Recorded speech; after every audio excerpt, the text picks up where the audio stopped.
It's easy to lose track of where I am when I am wearing the Vision Pro, and it's thrilling. I am on a FaceTime call with a colleague in San Francisco. I see her in 3D in front of my face, part of a sweeping landscape of apps and images laid out in front of me like an iPad exploded into space. After our call, I hang up and with the headset still on, turn a dial to draw back the virtual landscape, revealing the reality outside the Vision Pro. Our video team all around me to capture the experience. Worlds within worlds within worlds. I have dreamed of the future in VR and AR headsets for years, Oculus, Magic Leap, HoloLens, and countless others. But living in the Vision Pro for the past week has been one of the most complex experiences of all. It's one of the hardest products I have ever had to evaluate. Parts of it are stunning, others don't feel entirely finished. It's unbelievably expensive, $3,500 and up, and only in the US for now, but also full of futuristic parts at every turn. Did I mention my eyes animate on the outside of the headset's glass for everyone to see, like half submerged, half virtual parts of myself? Apple's big bet on the immersive future is also a big step into a new phase of devices that intertwine with the software we already use on our phones, tablets, and computers. The Vision Pro runs on a new operating system, Vision OS, but it is still essentially an iOS computer inside a mixed reality VR headset, with the benefits and design challenges of each but elevated with a whole bunch of new features and ideas. The headset is the best wearable display I have ever put on, but at its price and with so few Vision OS apps at launch, the Vision Pro isn't a device I would recommend to any of my friends or family. If you are in the immersive industry and can afford one, then that's another story. But for anyone else, I would recommend you get a free demo at an Apple store, marvel at its features, and wait and see. That said, I can't stop thinking about it. Also, I reviewed most of this in the video. I am still inside. There is a lot of pressure on the new Apple Vision Pro, Apple's long-awaited entry into the world of computers you wear on your face. Apple claims that the Vision Pro, which starts at $3,499, is the beginning of something called spatial computing, which basically boils down to running apps all around you. And the company's ad for it do not hedge that pressure even a little. They show people wearing the Vision Pro all the time. At work, doing laundry, playing with their kids. The ambition is enormous to layer apps and information over the real world to augment reality. There is a class of VR headsets capable of mixed reality that passes video which is captured with cameras on the outside to displays on the inside. Meta's Quest Pro and Quest 3 have mixed reality functions, and so do the HTC Vive XR Lite and Virtuo's high-end PC VR headsets. Apple's Vision Pro is the most advanced blend of mixed reality in a standalone device that I have ever experienced. The Vision Pro is started with cameras and sensors, multiple cameras on the outside, a LiDAR sensor and true depth camera, infrared sensors and more cameras underneath, and extra eye tracking cameras and sensors on the inside. There are no controllers. Every interaction is done with your eyes and hands, or via speaking to Siri using the built-in microphones. Hand and eye tracking even works in the dark. Light is needed for room tracking, but not for hand tracking. Lying in bed one night, I watched movies on my bedroom ceiling. Although the Vision Pro has its own apps, it runs many iOS apps too.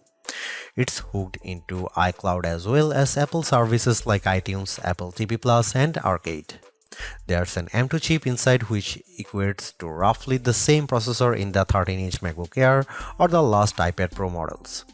The display quality and the finest interface make the Vision Pro feel like it's in a whole other class, though the dual 4K micro OLED displays, a technology that will make its way to other headsets in the future, are rich, vibrant, and way above what competing devices offer. Apple's hand and eye tracking is always on and often fantastic. Also, the Vision Pro requires no room setup at all. The depth mapping and spatial awareness happen invisibly, something I haven't seen before either. As my colleague said, the Vision Pro looks like an iPhone merged with a Meta Quest. The outer part of the Vision Pro, all the processing and outer displays, has the aluminum and glass contours of an iPhone, but the top buttons, including a large rotating digital crown and a flat clickable button for Apple Pay and camera capture, are like an Apple Watch. It feels dense and I want to protect it from damage. The headsets required light shield and cushions resemble the spacers on VR headsets like the Quest, but they attach far more easily, magnetically snapping on and off. The side arms of the Vision Pro are where the speakers live in bubble-like buds that protects down to a wearer ears like the Quest. The head straps snap on easily and are now removed via a little tug on orange fabric pull tabs. It's a sleek design that has surprisingly comfy materials. The Vision Pro's box is big, but the Vision Pro itself is pretty small, about the same size as a Meta Quest 3. It's heavy too, approximately 1.3 pounds, and that's not including the battery pack compared to the roughly 1.1 pound Quest 3. The box is filled with accessories like two head straps for different fits, an extra face cushions, a proprietary battery with a cable, a cushioned front cover cozy for the headset's glass front, a USB-C 30-watt charging adapter, a USB-C cable, an Apple polishing cloth, and an instruction manual. Apple doesn't usually do instruction manuals, but the booklet is a guide to attaching the battery, adjusting the fit, and operating the headset.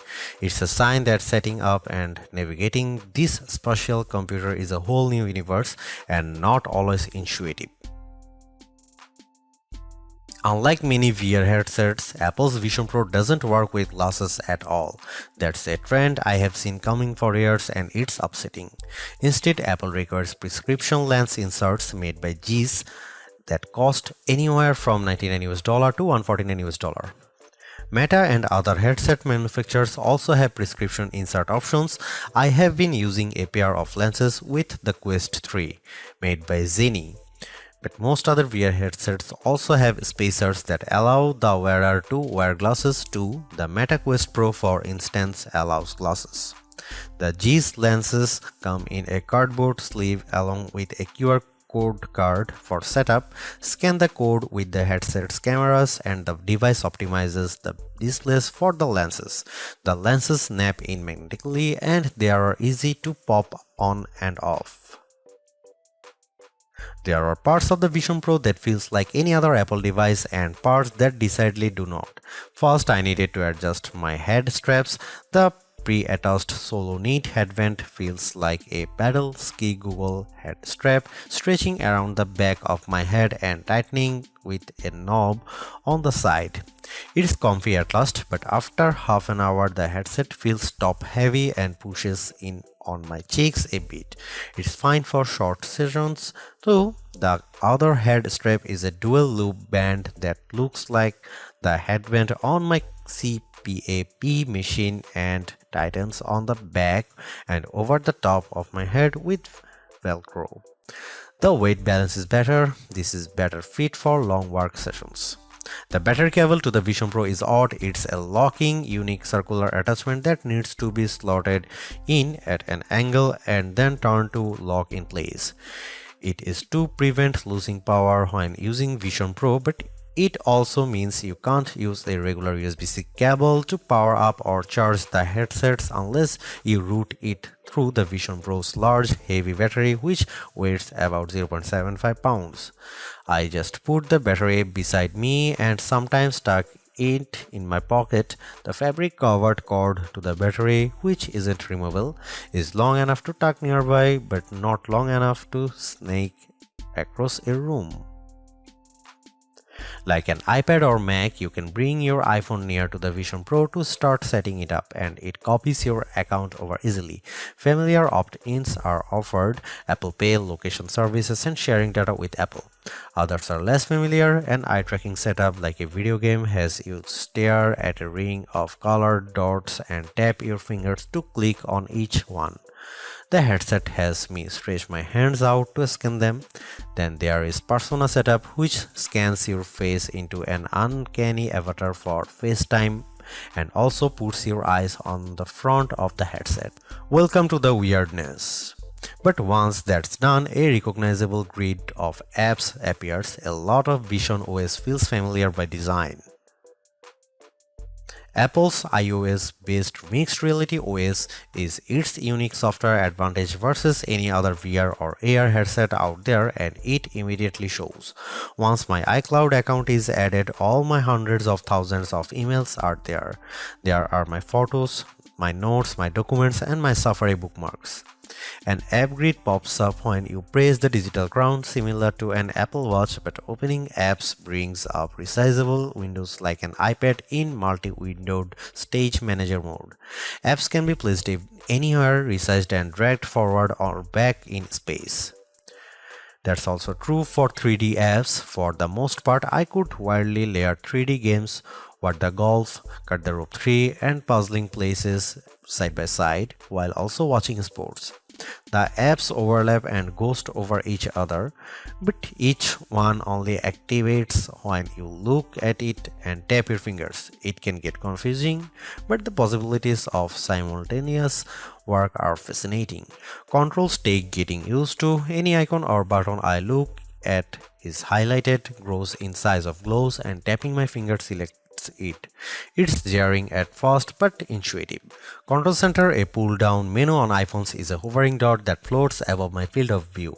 It becomes an arrow when I stare at it, then expands into a familiar controls for Wi-Fi, Bluetooth, and screen recording, which has been super helpful for this review. That control dot can be shifted higher up in settings but sometimes gets in the way when watching movies or playing immersive games. There are some missing settings I am used to in iOS that are not in Vision OS, and there is no FaceTime app. Instead, in the main app grid, there is a toggle for people where contacts can be pulled up and FaceTime calls started. The Messages app lets me respond to people, including green bubbles. AirDrop is here and it works as easily as on iOS, so is the Files app, so I can upload things through a phone or iPad or Mac and pull them up there or vice versa. It's really easy to hop back and forth between devices, or a lot easier than on something like a MetaQuest. Apple's mixed reality tricks on Vision Pro are ever present and a huge part of how the headset works. Much like the Quest 3, the headset uses its pass-through cameras to see the real world in 3D while layering virtual displays and apps on top.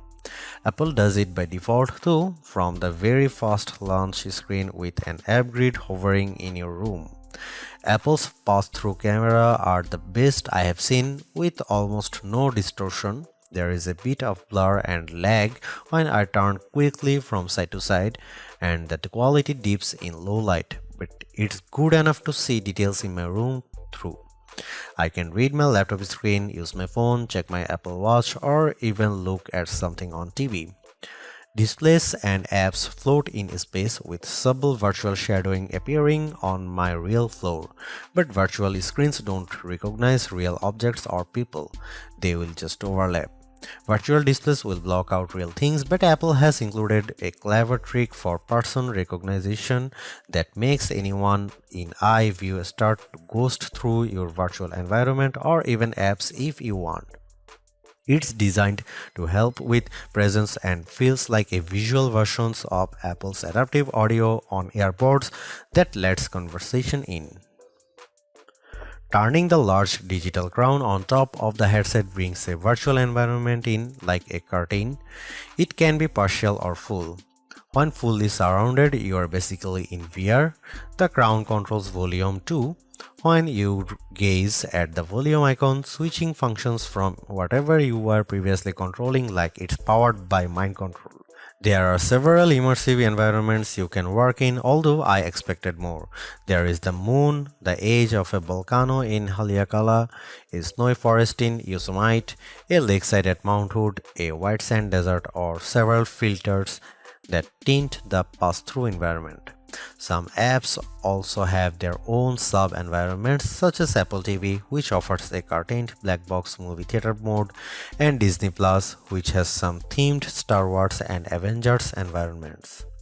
Even though Vision Pro doesn't do any room setup to map your room, as basically any other headset I have ever used has done. It still has room awareness. This shocks me. It's scanning and using depth mapping invisibly. When I get too close to an object, the virtual things in front of me go transparent and the headset wants me to move back. It's a real-time warning system. And yet, there doesn't seem to be a lot of blending of virtual and reality in apps or environments. I haven't seen virtual things hop on my sofa or run behind furniture. I haven't placed apps on walls or turned windows into aquariums. Apple's AR kit on iOS already can do this, but so far Vision Pro isn't emphasizing these tricks. I am curious why not. Vision Pro does love showing my hands too. Real hands show up over virtual displays in VR like games and apps and can always be seen. They are outlined in a fuzzy border like they are green screened, but the effect is impressive. It also means I can always check my watch and read messages. Apple is clearly thinking of Apple Watch wearer here. One thing that happens subtly and impressively is spatial audio. I watched the AFC Championship game on Paramount Plus on a window in Vision Pro as I reviewed this, and the sound is coming from the TV area like it's hanging there. Apple says audio is realistically echoed around a room based on the sensed dimension. All I know is it sounds natural and helps create the illusion I am looking through glasses at things in the real world. Is the isolation too perfect sometimes though?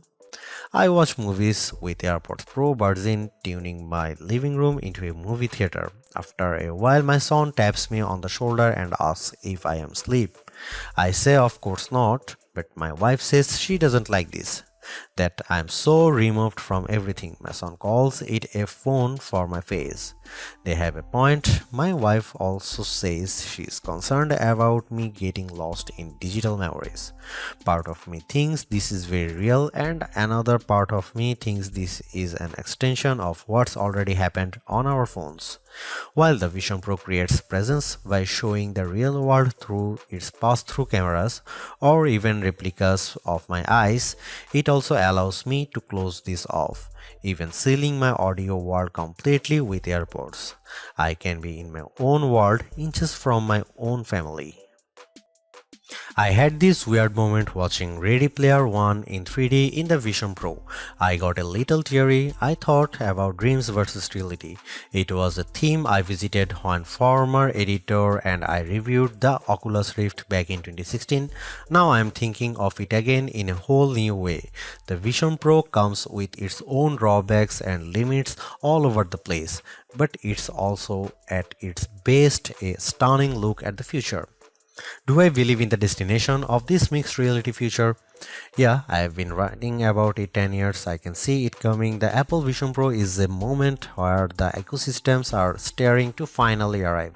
The hardware is hitting levels of audiovisual quality that are truly remarkable, and input systems are being reinvented.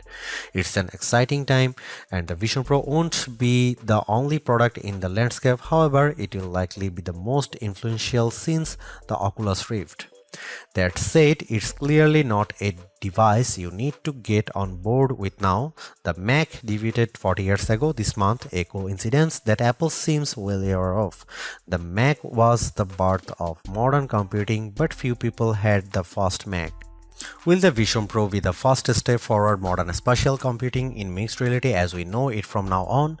Maybe. What really makes the Vision Pro seem futuristic isn't the display on the apps, it's the input. Eyes and hands. Other headsets have eye tracking and hand tracking, but none have the combination working as smoothly, subtly, and intuitively as the Vision Pro. But it is not the final version. Haptics is a missing piece. Being able to feel feedback like on a phone or watch or with game controllers. I want more precise controls in 3D space, something fully multifunctional.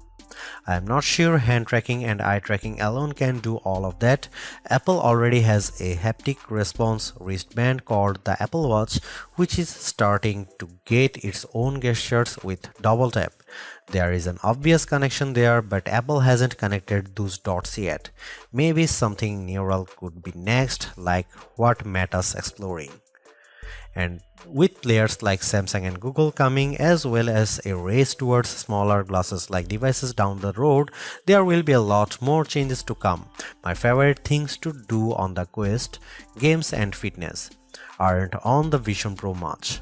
I will still use my laptop, phone and iPad as my main computers for now, but I imagine a future version of the Vision Pro as something that could swallow them all up someday.